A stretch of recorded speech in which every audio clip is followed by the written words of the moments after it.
Excellencies, colleagues, distinguished participants, we live in a world scarred by inequality and drowning in global public debt. Since 2020, around 5 billion people have become poorer, and more than 40% of the global population live in countries that spend more on servicing their debt than on either education or health. Today, the world's poorest economies are facing the toughest conditions in 2 decades, deeper in debt and increasingly vulnerable to shocks, while international aid dwindles. This is a huge human rights failure and a crisis of solidarity. And it is pushing the 2030 Agenda for Sustainable Development further out of reach.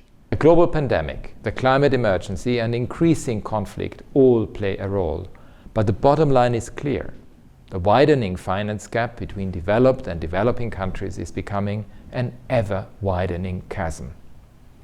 If we continue down this path, we will deepen and cement the gross inequality and injustice that characterize our times. And that inequality and injustice are fueling grievances and polarization that affect all countries and make the world a more dangerous place for everyone. So this social forum comes at a pivotal moment.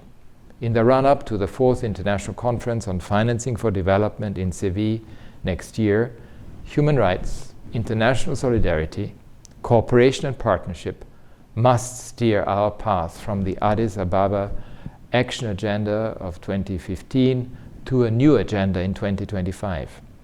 We have an opportunity to develop a clear blueprint for action, but that plan must be guided by core principles.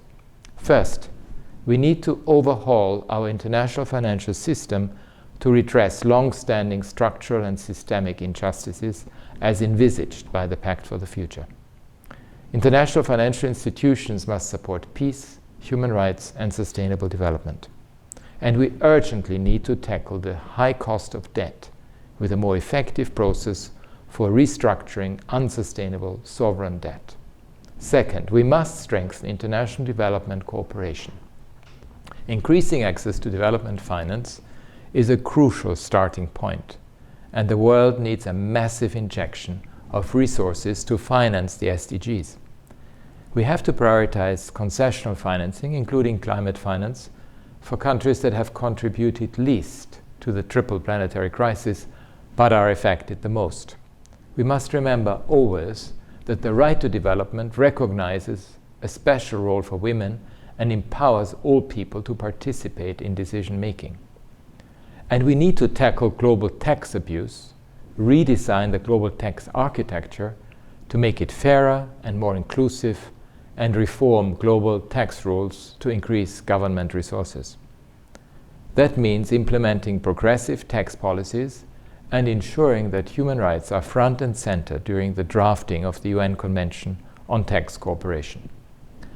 Colleagues, we need to build inclusive human rights economies that prioritize people and planet instead of profit at all costs, and only for a few. Economies that promote a just and equitable distribution of resources. Our world cannot be based on a model that offers health for some, wealth for some, jobs for some, rights for some. The Universal Declaration of Human Rights and the Declaration on the Right to Development, along with the recognized right to a clean, healthy and sustainable environment, envisage a social and international order in which the dignity, rights and freedoms of all people can be realized. I look forward to working with you on building a more just, equitable and inclusive future for all.